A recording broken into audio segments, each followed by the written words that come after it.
All right, folks, let's get started. Good afternoon. TJ, you got to stay someone over here so the people can hear you because the mic's coming through All the right. computer. Good afternoon. My name is TJ Halliday. I'm here from the Maine Basketball Council. For those of you who don't realize, the Maine Basketball Council is an organization made up of 5 boards that represent all of us. We have a subcommittee of that Maine Basketball Council, and you see the groups here. We have 6 voting members on a subcommittee that develop the state clinic and help us run our educational programs on a statewide basis. So why are we telling you this? We want you to know that you folks have an avenue. If you want something changed in the state of Maine, as far as how we officiate the game of basketball, every board in the state has representatives. Yours have to be the interpreter, Barry Fuller. And this year on your board, we added the assistant interpreter, Mr. Gene Keene. So those folks, if you want something changed. And we try to make that available to everybody so we can make sure we're officiating the game consistently from Kittery to Fort Kent. We find the best way to do that is give you guys a voice in the process. So don't be afraid to raise your hand and say you want something changed. Now, we often put out surveys every year to give you guys that input. And then this committee makes a decision based on the Press survey. Alt plus A to unmute your microphone, Decision we made or today. press and hold. As far as I'm key. concerned, what I do is I create the state interpretation for you. Then each one of these groups reviews that state interpretation and makes sure it's accurate and what they want to say so we can be consistent for all boards. So if I don't do something accurately today, Mr. Fuller and Mr. Keene will let me know. This is not what we agreed to, but this is something we were really passionate about. Anybody got any questions on that part of the process? Awesome, let's get going. What we want to cover today is rules changes, point of emphasis, floor mechanics, procedures, and signaling, and really quickly just talk about how the MPA tournament's going to be handled this year from the officiating side of things. The rules changes, don't blink real quickly. You might not miss them. Actually, before I get for the rules changes, make sure you have access to these 2 documents. You have the rules guide on the left, the rules handbook. It's close to your guide, your Crew 2 manual, Crew 3 manual. Everybody should have that. But also last week, I sent out an email to everybody I have on my list that you have the Maine Basketball Council mechanics and procedures exceptions. Okay, we have 5 rules exceptions, 7 manual exceptions, and we have 8 interpretations that we clarify here for state of Maine basketball. If you don't have both those documents, contact your interpreter and we'll make sure we get that to you. Actually, you can go to the Maine Basketball Council website and you probably can download that yourself. All right, so make sure you have those documents. Now, as far as rules change are concerned, we only have 1 this year. It has to do with hair adornments. It's been quite an issue over the last few years.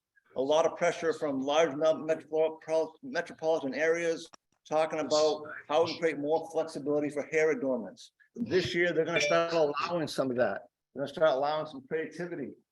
And that means we're going to allow players to wear hard items in their hair, provided they're securely fastened to the head, close to the head. Now, when I first read that, Excuse me, can we please try to mute everybody because it's hard to hear? I'm going to show some pictures here.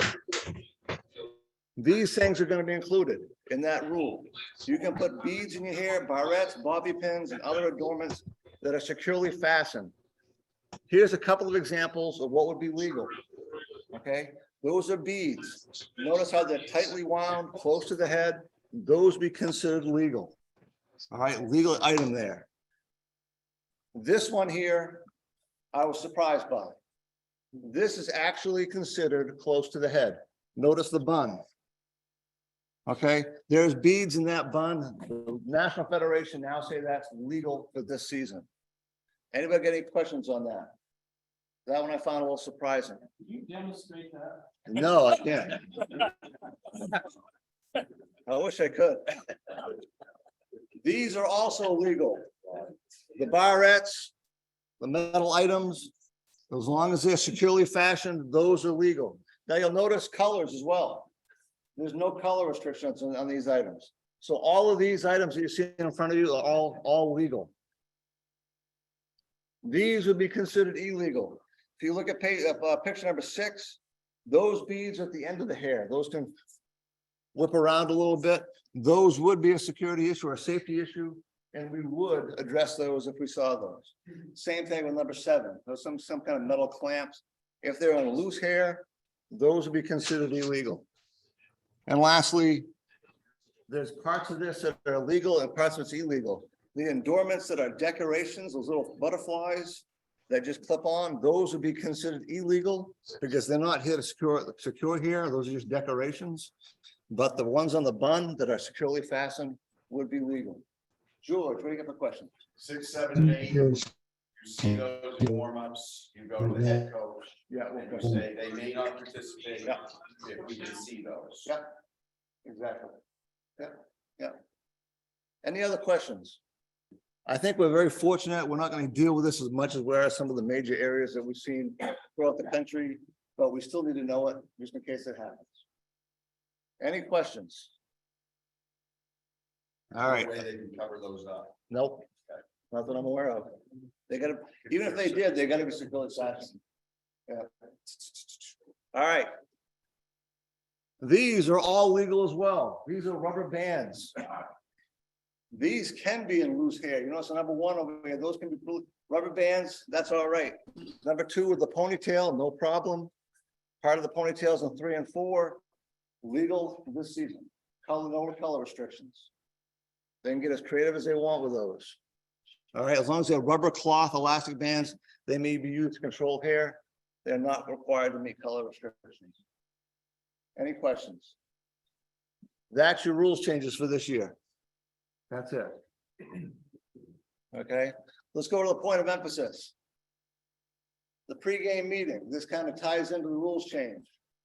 Pregame meeting, if there's any issues with any equipment, uniforms, equipment, apparel, we're supposed to go to the head coach to deal with that. We don't deal with it ourselves.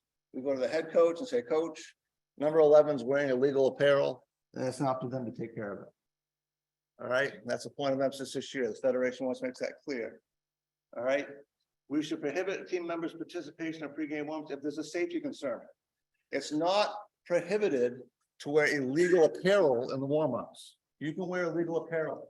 You just can't play with it. But if there's a safety concern, you stop them and go to the head coach and make sure it's addressed before they can continue to warm up. Officials should never directly address a team member themselves. We're not put it right on the head coach to do that. Any questions on that? Yes, sir. I want to try to hear you correctly. So if they're wearing illegal apparel, they can continue to warm up. Yeah, if I've got like an illegal t-shirt, it's not the right color. That's not, you don't have to stop them from warming up, they just can't play with it. Okay? In the state of Maine, we'd like to have them be legally equipped 100% of the time. So I would go to the head coach to try to get it addressed, but it's not illegal. It's not against the rules. We're gonna have team members come to us during warm-ups and say, can I wear this? And should we just say, talk to your head coach? Should Well- we just say, I'm gonna talk to your head coach about it? Should we answer the question? I would answer the question. I'd go to the head coach. You can answer the question, but What's an example of an illegal equipment or apparel? Officials should prohibit team members. a wrong color t-shirt. So if they come out and they got a chain on and earrings on or whatever, you can let them warm up with that. If it's, unless it's a safety concern. If it's a safety concern, no. But if it's illegal apparel. that's not a problem. No, the National Federation says it's safety. That's a safe. So that would be the safety issue that we could stop. Absolutely. Yeah, there's all kinds of safety issues you can stop. the way to go. Yep. Any other questions? These are good questions. All right. That's a point of emphasis. The next point of emphasis, obviously, we've had a lot of issues nationally in all kinds of sports. Sportsmanship is a point of emphasis. This is probably more for the school side than it is for us, but they did put a piece in there for us. Basically, we want to encourage sportsmanship. From our point of view, we think from the adults' point of view, this comes from the coach and the official relationship. Coaches need to respect the officials, and they shouldn't be trying to circumvent the rules through their influence. And they need to set the example for the spectators, and they shouldn't try to gain an advantage. That's from the coach perspective. From our perspective, we want an open line of communication with coaches. We should be respectful. We get treated respectfully. We should respond I don't know respectfully. how to show And, you. and that kind of thing. We want to be accessible. I We don't- don't want to take Get a the mute, ball you off might. a live ball or anything like that. But we do want to be able to give answers and be accessible to coaches if they ask respectfully. Try to use dead ball situations, try to use give them time a up. volume, so I don't want me. But if they ask respectful questions, give them respectful answers. Any questions about that? That's probably a little change than we've had in years past. All right, from the school's point of Yeah, I view, don't know. they've got to establish a Because culture. you're outside They've got to make somewhere. sure there's a zero tolerance policy as far as fan behavior and address that fan behavior. I know we had some incidents last year in Maine where we didn't feel like we were that supported by school administration. If those kind of things happen, let us know. We'll go to the MPA and try to get it addressed. But really, the schools have to address fan behavior and do the best they can to make sure those individuals aren't in the gym to disrupt our game. We should never engage with fans directly. If there's a problem, we really need to get school administration involved. If there's not a school administrator available, who do we go to? The head coach. By Rule 281 note, we go to the head coach and they have to deal with it. We can stop the game, but then get addressed until the game doesn't proceed until we get that issue addressed. So make sure you understand that. But we should not be directly engaging with fans. All right. Any questions on that? Yes, on the Zoom, I have a question. We can't hear because people are unmuted. Responsible against spectators directing demeaning or profane language toward officials, players, coaches, others should be removed from the context of school administration. That needs to be their role. If we hear it, if we have issues with it, we can let the school administrators know and they can address it that way. All right. Next point of emphasis is reducing illegal contact. There's two aspects to this. No, I can't go forward. That's me. Sorry. I was trying to,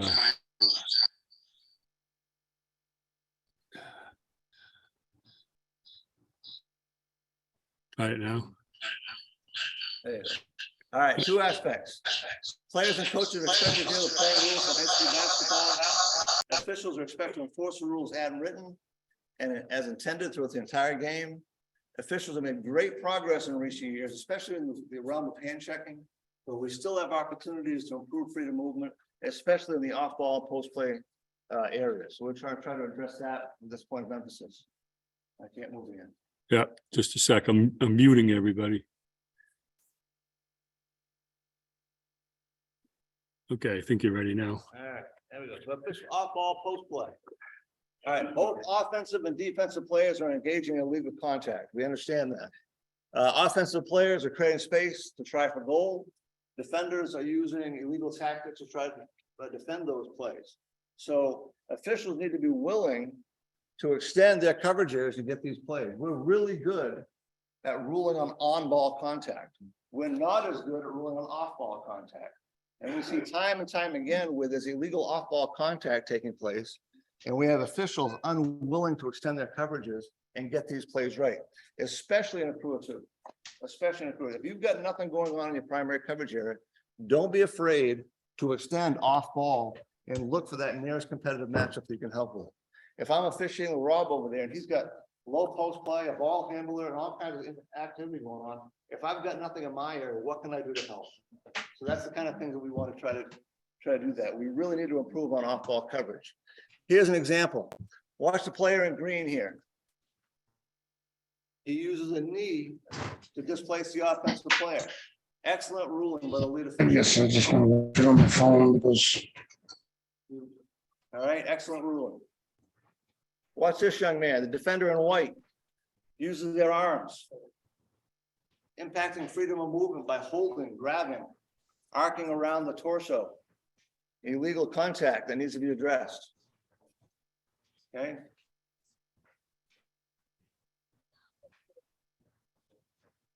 Watch this young man.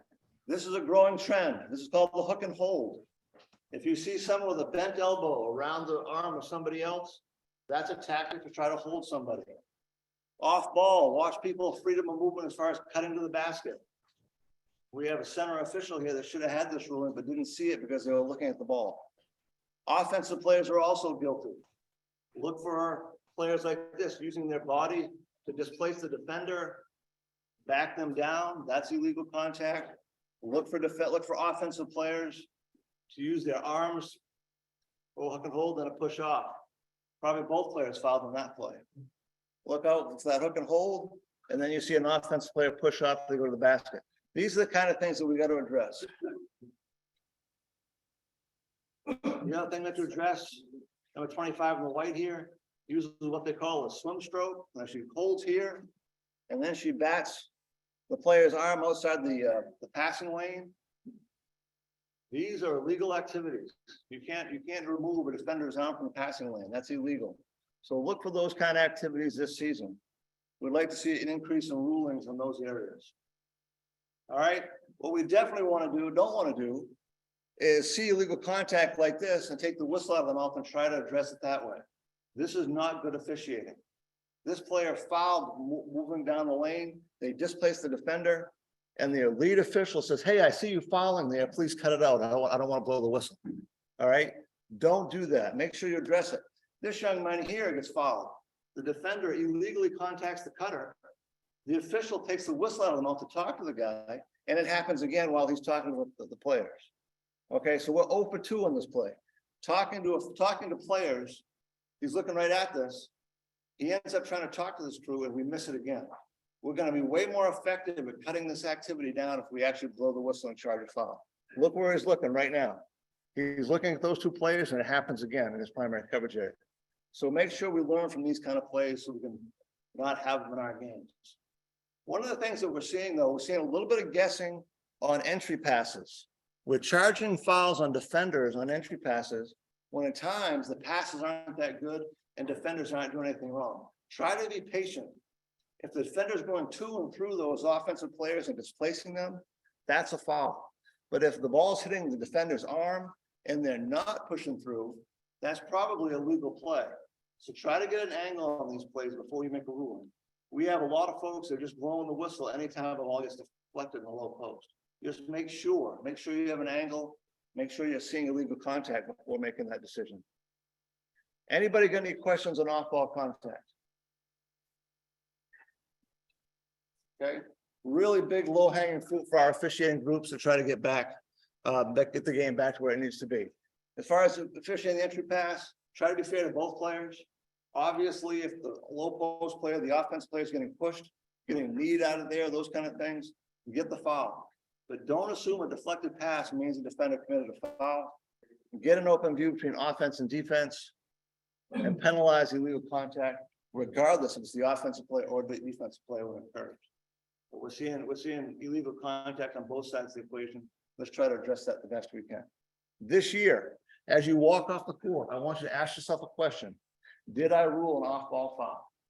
That's my challenge to you. Every time you walk off the court, ask yourself, did I rule an off-ball foul? See how many games in a row you go without ruling on one. Because if you go 3, 4, 5 games, I can almost guarantee we miss something. So let's try to improve on that this year. Sometimes the best thing to do in this off-ball contact is come up with a double foul.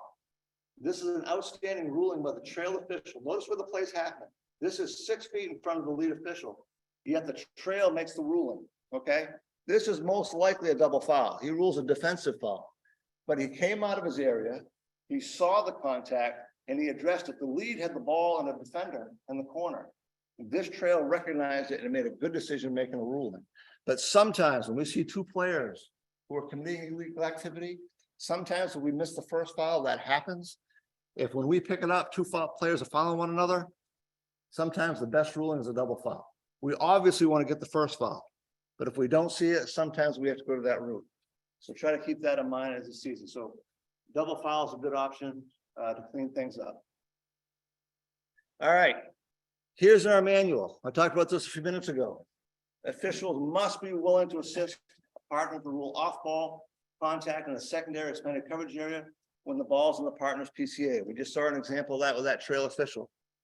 When making rulings in the secondary coverage area, officials should be reminded to be late, be needed, and most importantly, be right. Okay, so you want to make sure you have that covered. We don't want to guess. Notice I'm not saying rule across the gym to get a traveling violation or a double dribble. We're trying to focus on the off-ball contact. That's what we want to focus on.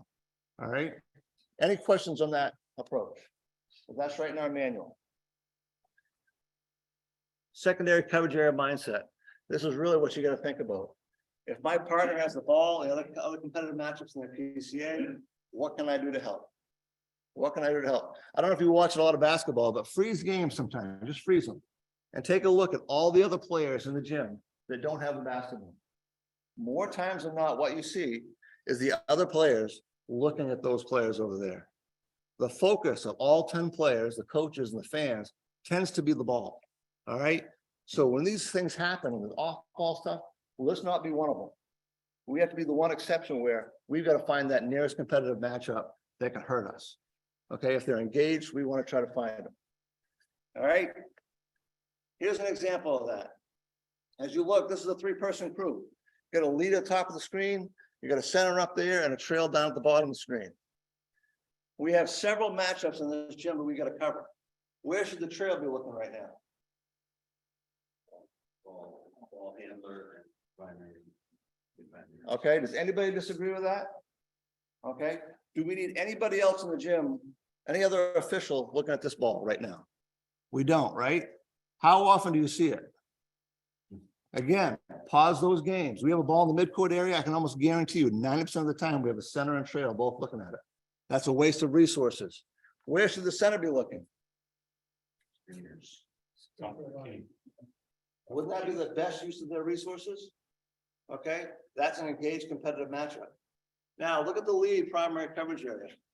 What's going on? What matchup does the lead have? That's the corner that I'd go. Okay. I'd go, yeah, I'd go up to the. 'cause that's- So- Bob is right. He's got a matchup here in the corner. Positioning wise, he's probably not the best because he's still responsible for these guys, these gals over in the corner. But would you rather officiate an unengaged matchup in your primary or an engaged matchup in your secondary? The answer is the best use of our resources is right there. Now, this will change a second from now, but as far as this moment of making decisions, don't be afraid to expand your secondary coverage area when that makes sense. We need this. This is our opportunity to improve on off-ball officiating. We see a lot of fouls in this thing. We're not getting accurately ruled because our trail right now has a lot in their plate. There's 2 other matchups coming up there. That's going to be a lot to expect him to have all 3 of those matchups. So the other officials need to be able to help out. This also applies to crew 2. A lot of times that lead can extend to that free throw lane area and get those screens. Okay, any questions on that? All right, let's talk about hand checking. We've done an outstanding job of this over the years. We know what these are. 2 hands on, an extended arm bar. Okay, placing a hand and keeping it on and contacting a player more than once. We all know that. We've been well schooled on that for 4 years. Did a really good job on that. Take a look at some of the plays here. This is 2 hands on by defender.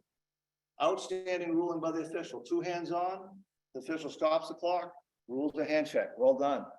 This young lady has an extended arm bar into the torso of the dribbling. Excellent. Foul ruled. Well done. This here, for some reason, was ruled to be legal. You agree with that ruling? All right. This young man touches the offensive player more than 1 time. All right. This is a hand check and was ruled by the center official. So those are the things we've done a really good job on. We don't want to give up on that.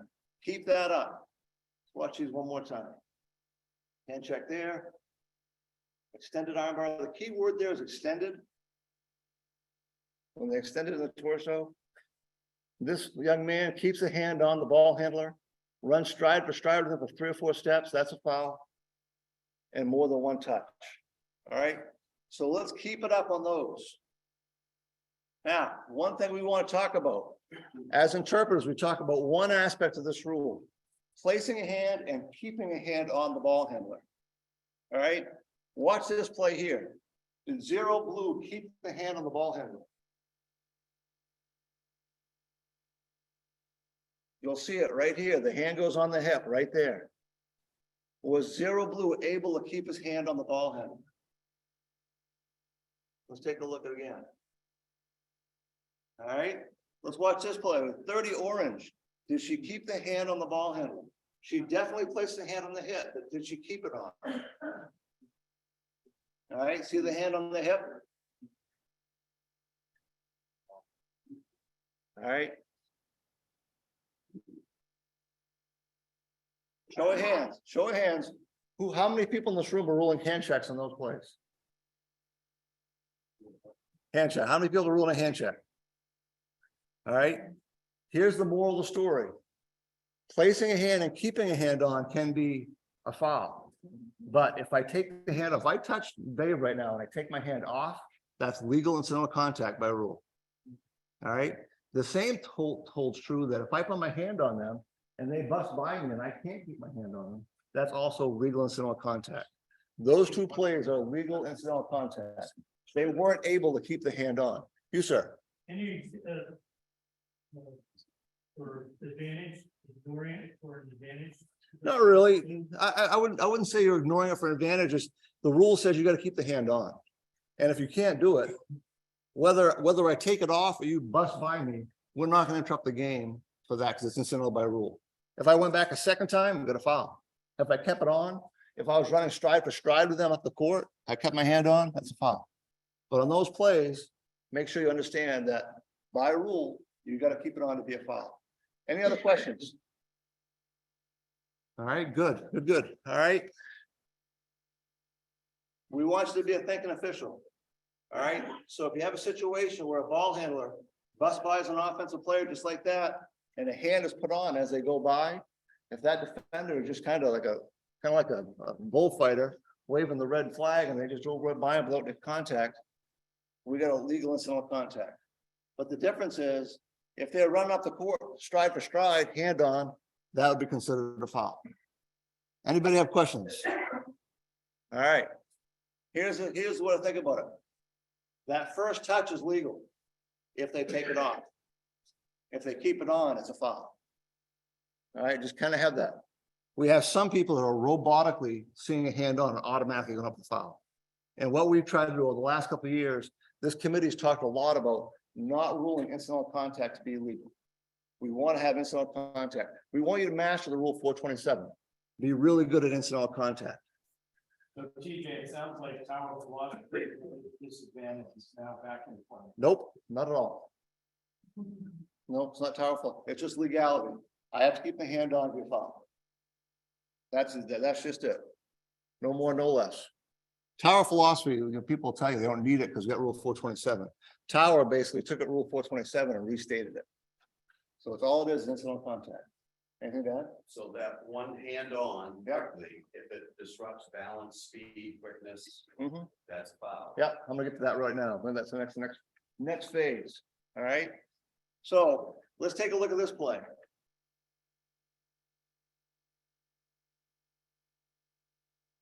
Play of the basket.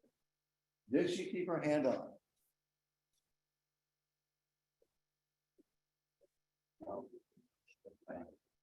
All right. How many people are going to rule a hand check on this play? Very good.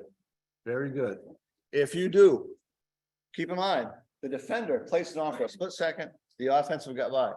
We don't want you to rule incidental contact to be illegal and take away this opportunity by the offense, because she earned that. She got by. She got contacted incidentally. Let her take her try for goal. Okay. Don't be the one, because we have that time. You have that time to evaluate. Did she keep her hand on? Evaluate that. And if she does keep her hand on, you have to rule a foul. But if she doesn't, allow play to continue. We don't want to take opportunities that way. And if we rule on it robotically, if we just see the hand on and immediately call a foul, the drawback is we just took away an opportunity from the offense that they earned by rule. So we don't want to make that mistake. Any questions? So the moral of the story is, I know people are going to walk out of here saying, we're going to let them play this year. It's not the moral of the story. We want to rule on hand checking the way we've always done it, but understand there's an aspect of it we want to improve on. Don't be so robotically that you see a hand on and it automatically go up the whistle. All right, just make sure you have that evaluation. If they keep the hand on, then rule the play. Any questions? You've done a good job on this. All right. Barry, anything to add? Gene? I was just gonna ask if that particular rule and those slides, was that part of your, I haven't seen the presentation to the coaches yet. Oh, the same difference, same thing. Same. Same thing. The coach, okay, Barry just asked if this is gonna be the coaches. This is the same exact material the coach is gonna see. Exact same thing, carbon copy. All right, So just keep in mind. Yeah. You have a situation where the ball in the bus by, and then in front side and whack. You see them whack off and defend the game. Yeah. That situation. Yeah. That's tending to occur more often. Yeah, that goes away from hand checking. That's now the legal use of arms. Right. So I want to make something clear. I'm glad you brought that up. If a player is going into the lane, and like George just said, if you're impacting my rhythm, balance, speed, or quickness, before I get into the act of shooting, we have no choice but to rule the foul before the act of shooting. Okay, if I'm getting driven off my route, that's probably now a pushing foul. Our big thing, the only thing that we're telling you right now is that hand on. Just don't be so robotically, you see the hand on, you automatically go up. Try to make sure you evaluate, if they keep it on, then rule the foul. All right, very good point. Any other questions? Yes, sir. Yeah, we can let some of these coaches that are high school, especially know this, because some of them, they were automatically asking. Yeah, oh yeah, well, They see the hand, you know, towards the butterfly, you know, kind of thing. yep, And they have very different interpretations. yep. Well, what I'm really surprised about, I'm really surprised no one brought up the fact that she missed the layup. I've been bracing for that because she missed the layup. Because I went down east last year, showed some close, and we had one individual that couldn't wrap their head around, well, how can you rule illegal? She missed the layup. And say, there are two different things. All right, so the fact that she missed doesn't impact the ruling. The second point is, just keep in mind, more coaches understand the rules than they let on. A lot of times when they're saying something to you, they want an advantage. All right, so they understand this, and when their team is shooting, they'll want it. So make sure you understand the difference. So we just have to make sure we're grounded in the rules. And we'll try to educate as we can. Yeah, Where am I? Yes, sir. that's what they're dribbling the ball. The defender has their hand or arm on, Yeah. one dribble the ball. No, the dribbler does that. Player control. Yeah. Yeah, that rule hasn't changed. Yeah. Yes, sir. Defender has the hand out in front of the person hasn't started dribbling yet. And then the offense sweeps the ball low, the contact. Yep. with the hand. Is that a foul? Yes. Yeah. Oh, the NCAA has a different rule than we do. We don't have that cylinder like they do, but we still, if I'm putting my hand through and you're reaching in and preventing from making that movement, it's a foul. So who's the foul on? Defender. The defender. Yeah. If I'm reaching in, Yeah. I've extended and I'm preventing them from moving. Yeah. Yeah, they're trying to make a basketball move. Okay. They've been inhibited, that'd be a foul. Yeah. Any other questions? All right. So just to reiterate, we haven't changed anything with hand checking. We're not saying ignore hand checking, keep it up. Just make sure we understand that one aspect that we're talking about. The first touch is legal. If the ball handlers move past defenders quickly and easily, if the defender is unable to get the hand on, it's legal and still contact. If a try for goal is imminent, like we just saw, evaluate that contact, okay? Make sure you understand the try is imminent and evaluate the contact in that context. All right? Now, let's move into mechanics. IBO's made some changes. This is what I was talking about a few minutes ago. You folks have a right to have a say in how we do things in here in Maine. We had some folks in this area on this board that raised some concerns, and this year we made some changes. It's always interesting. We change members of that committee almost every year. We've had changes the last 3 years, and every time that membership changes, sometimes the dynamics change. So we made some changes this year that we didn't have in the past. One of those changes is we decided to do what the IBO manuals does on the held ball signaling. I think it was 2 or 3 years ago, the IBO manual changed to stopping the clock first and then signaling the held ball. Over the last couple of years in Maine, we just went right to this. So starting this season, we're going to stop the clock and then rule held ball. Any questions? And that came from you folks. All right, very good. The other thing that came from you folks, two-hand reporting. For the last few years, we were doing one-hand reporting. The IBO manual says 2, so 55 would be that. Okay, we're going to use two-hand reporting, so that might take some practice from you folks, but for those folks who do multiple levels, this is good for you because now you're consistent all the way up through. So those are 2 changes that we made based on your feedback. Another change, well, not a change, but something we want to emphasize. Probably the second most missed ruling that we have in tournament play when we go back and watch film, is out of bounds rulings. We really struggle with some of these out of bounds rulings. So we want to emphasize is this situation here, that if you're on the court and you see something that's not quite right, we want you speaking up. We want you to offer information if you can. The lead makes a ruling here on his information. The center sees it differently. The center steps down and offers information, and they end up changing the ruling. We'd much rather have you do this and keep the ruling than not talk about it at all. So make an emphasis this season. If you're not quite confident that the ruling was correct, offer information. Hey, David, I saw it off 10 blue. What did you see? Oh, I saw it off 10 blue and I saw it off 5 white at that. Great, you got it, no problem. Then I'll back off. But he may say, oh, I didn't see that. Okay, my fault. Let's change it. Let's go a different direction. So the communication here, if I come down and I give Dave information, I'm giving him information for him to change the ruling if he wants to. If he thinks yes, it's now going to be up to him to change the ruling if we change it, or if he wants to keep it, that's his. If he, for example, if he came the other way and said, hey, TJ, I didn't see it, what did you have? Now, as the other official, I can make the signal. So if I offer information, I'm giving them the opportunity. If they ask me, I can actually make the signal. Does that make sense? We really want to emphasize that. Make sure in your games, you're not afraid to offer information out of bounds. We got to get better there. As far as positioning, I'm going to talk about crew of 3 center, crew of 2 trail, and crew of 3 trail. Let's start off crew of 3 center. We saw some interesting maneuvers last year. One thing we have to do in the state of Maine is we understand that we don't work enough crew of 3, but we still have a lot of officials who work crew of 3 at center the same way do the crew of 2 as a trail.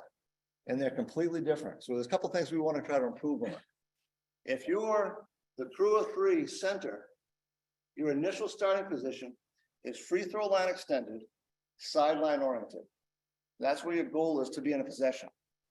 What we've been seeing over the last couple of years is center officials making this kind of movement to get open angles on ball handlers.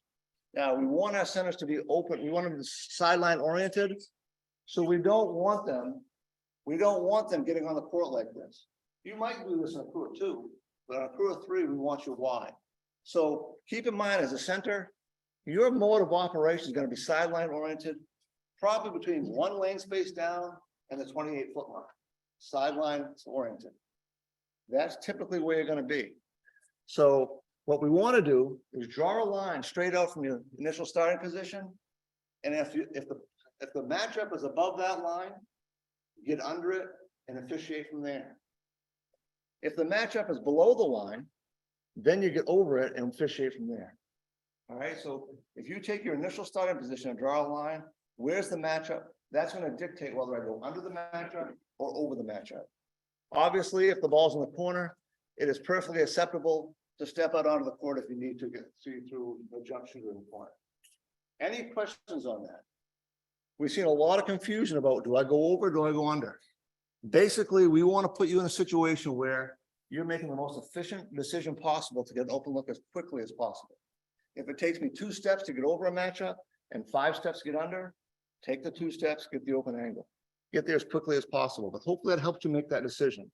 We want our centers to stay sideline oriented. All right, obviously, as a center, there are going to be times when there's plays in the midcourt area you got to go get. If this happens, you may be creating a rotation. All right, if you've got to go to the midcourt area and get a matchup on your side of basket line, go for it, and that lead may follow you across and rotate. All right, that was crew of 3 center. This crew of 3 trail. Initial starting position is 28-foot mark. All right. We're seeing a lot of this. And crew of 3 trail, we really don't want you on the court unless you have to be. This is something that we really don't need this as much because we have center to support us the other way. You don't need to work the arc as much in a crew of 3 as you do a crew of 2. So what we want to do is make sure we understand that line. Well, actually, I'm going to talk about this. Well, we don't want you behind the matchup, obviously. We don't want that either. So we don't want you on the court. We don't want you behind us. So how do we do it? So we're going to draw that line again. This is your mode of operation. Sideline oriented. Try to get your angles from here if you can. You go on the court if you have to. But again, draw that line. If it's over the line, go there, under it. If it's under the line, go over it. And if it's in the corner, by all means, you can step on the court and look through it. But try to use that sideline as much as possible. The reasons you would go onto the court is if you're obstructed. If you can't see it any other way, you need to go on the court and go for it. But otherwise, we really want you sideline oriented. You come into the backcourt if you need to get the angle. Yes, yep. It's not as defined as crew of two because we have a center to support us, but we have pictures in our manual on transition coverage and how to do that. Yep. Any questions on that so far? All right, let's do crew of two trail. The difference is the initial starting position is probably a little more aggressive. This is more free throw line extended rather than the 28-foot mark.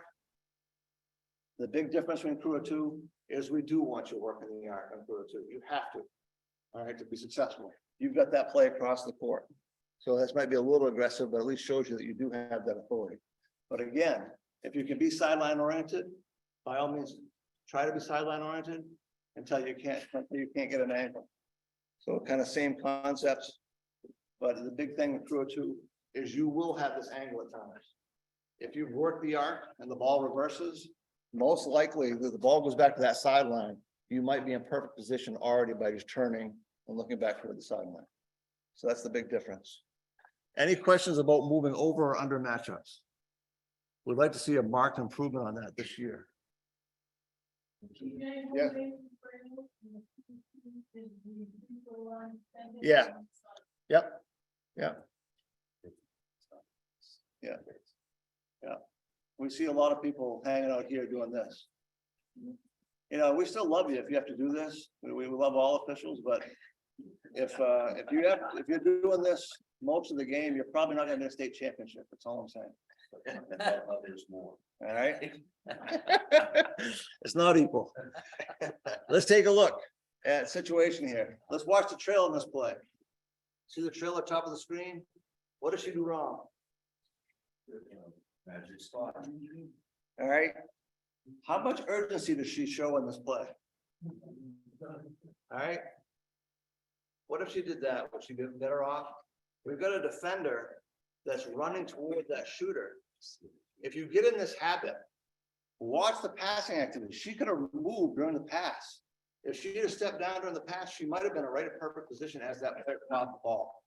So my question to officials is, do you accept the straight line position? We all get straight line. But if you're the kind of official that accepts a straight line position, that's a lot different than someone who's working hard trying to get the angle. So try to be one of those people who show some urgency and get the angle on these plays. That's one of the things we'd like to see. Now, point of emphasis IBO has this year. The point of emphasis is use accurate foul signals and choose the correct signal at the site of the foul. In the state of Maine, we have people who just have fallen in love with the holding signal. We can see kids go up for a layup, get slapped across the arm, and the official comes up with a hold. That doesn't seem right, okay? If somebody gets slapped across the arm, it's probably illegal screen. I mean, illegal use of arms. So try to use the right signal. And then use the same signal at the site, use the site at the table. Try to use the same signal in the reporting. If you tell one story at the spot and another story at the table, that creates confusion. So our foul signaling this year, our point of emphasis, use accurate signals, use the correct signal and use the same signal in the reporting area. These are the ones we get right pretty easily. This board, the one on the right is pretty popular. You guys do a pretty good job with that one. All right, so we get these right. These ones are a little troubling. When we have player team control signals, it's not correct to put your hand behind the head and signal direction at the same time. It's not correct to put your hand behind the head and punch it. Or extend an arm. That's not correct. We took that signal out. It's not correct to point. And it's not correct to put your hand behind the head and point. All right, so those are the four things that we're seeing we want to get rid of. Basically, we have to understand that each signal in the sequence should be displayed independently of one another. So what we want, you stop the clock. If you need to clarify bird dog, you can do that. Then signal the player team control signal, then signal direction, and then the sequence indicating the spot. All right, so don't combine the signals. Don't point, don't put the fist.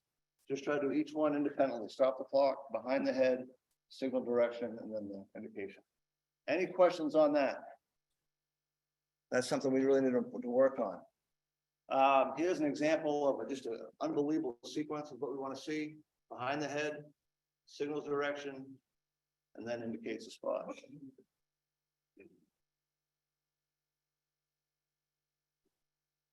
Nice calm signaling. All right. All right. So how do we choose the correct signal at the site? Let's take a look at these. Hand checking, we know, we just talked about that. Any one of those four, we're gonna use hand checking. Blocking is illegal personal contact and impedes the progress of an opponent. Pushing is charging a personal in the personal contact or pushing into the torso of an opponent. Holding is illegal personal contact which interferes with freedom of movement.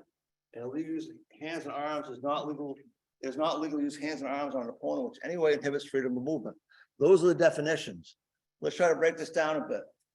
Blocking is basically using the torso, the body, to inhibit the opponent.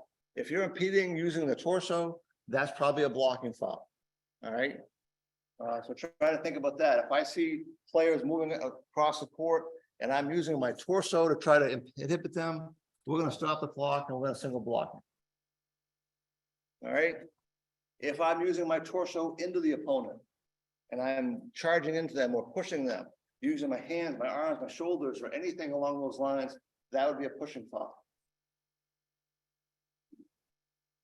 If I use the hands to impede a player, this sometimes happens in the low post. You might be grabbing, the player's cutting to the basket, putting hands on, that kind of thing.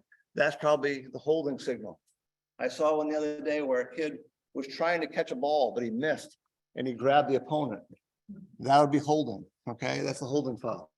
Those are very rare. Then illegal use of arms. This happens a lot when people are reaching on dribblers or a shot block attempt is missed and they hit the offensive player across the arm. So try to keep in mind as you go through the season, those kind of things. If we can do that and use the same signal at the spot, we're going to be a lot better off, a lot cleaner. So in summary, same thing, accurate signals, use the correct signal and same signal reporting area. Any questions on that? That's the session. Any questions? All right, real quickly, MPA tournament. If you aspire to make the tournament this year, on January 1st, like we've done every year that I've been the coordinator, on January 1st, we're going to send an email to everybody projecting to meet those eligibility requirements, the 15 games, doing the state session, all those kind of things. You'll get a draft letter. We're doing the best we can at that point. It's still over a month left in the season. So there's usually 15 games to qualify. If you've got probably 12, 13 projecting, we'll probably put you on the list at that point in the season. We can always take you off the end if you don't quite make the 15. So we'll put you on the list. You should know that right now. So if you're worried if you're going to be on that list, if you're looking for an email, do it on January 1st. Then you have 8 days to let us know that, hey, dummy, you forgot my name. All right.